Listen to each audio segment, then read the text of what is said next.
Esses dias eu me peguei olhando pela sacada sem absolutamente nada pra fazer e de repente uma pontada de culpa surgiu na minha cabeça. Sabe aquela sensação de que a gente deveria estar lendo, trabalhando ou limpando a casa, mesmo quando só quer descansar? E aí veio a questão: por que algo tão natural como não fazer nada incomoda tanto? Hoje vamos descobrir por que a nossa mente foi programada para se sentir culpada sempre que paramos e por que talvez seja exatamente disso que o seu cérebro precisa para funcionar melhor.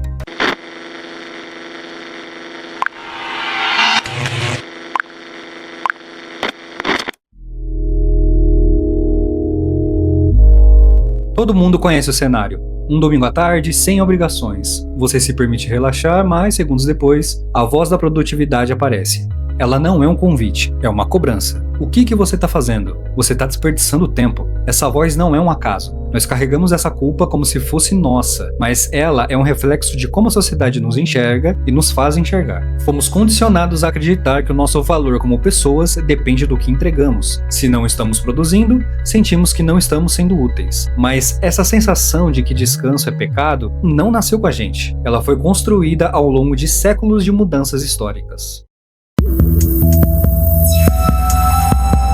Para entender essa culpa, precisamos voltar ao passado. Antes da Revolução Industrial, o tempo não era medido em minutos ou segundos. As pessoas guiavam suas vidas pelo sol, pelas estações e pelas tarefas. Você trabalhava até a colheita acabar, você descansava quando a luz acabava. O tempo era um meio, não um objetivo. Tudo mudou quando inventamos o relógio mecânico. O relógio transformou o tempo em uma mercadoria. Nas fábricas, o tempo não era mais seu, era do patrão. Se o relógio dizia que você deveria estar produzindo, qualquer pausa era visto como um prejuízo. A pontualidade e a eficiência viraram virtudes. Essa lógica que nasceu dentro das fábricas acabou saindo de lá e invadindo a nossa casa. Hoje, nós internalizamos o relógio. Nós nos vigiamos como se fôssemos nossos próprios capatazes.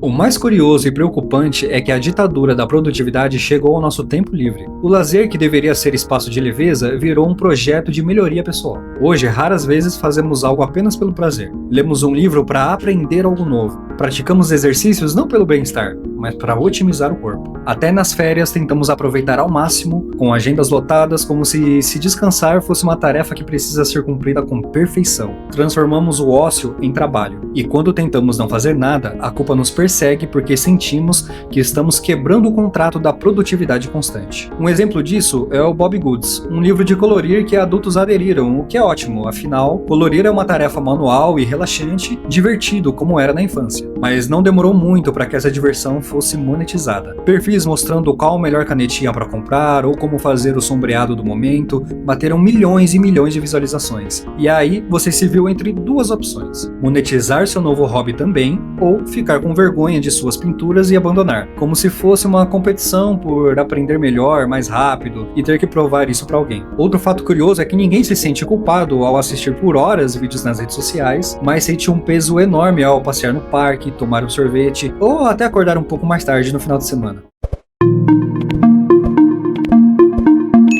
Se a nossa cultura diz que o descanso é o inimigo, a neurociência diz o oposto. Existe algo chamado rede de modo padrão no nosso cérebro. É um conjunto de áreas que só acendem quando você para de focar em uma tarefa específica. Quando você tira o foco de um problema, o seu cérebro não desliga. Pelo contrário, é nesse momento que ele conecta pontos, organiza memórias e processa emoções. É como se, ao parar de fazer algo, você estivesse dando ao seu cérebro o tempo necessário para fazer uma limpeza interna. Quando você se sente culpado por parar, você está, na verdade, tentando impedir o seu próprio cérebro de se restaurar. O ócio não é uma falha, é uma função vital.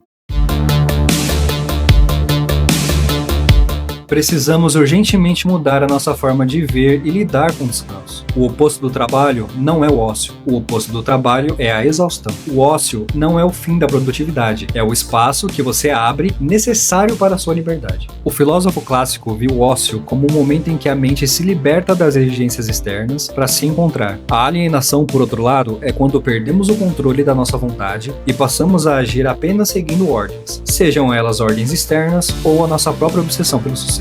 Reivindicar o direito de não fazer nada é um ato de resistência. Em um mundo que quer que sejamos como engrenagens ligadas 24 horas por dia, parar é revolucionário e necessário.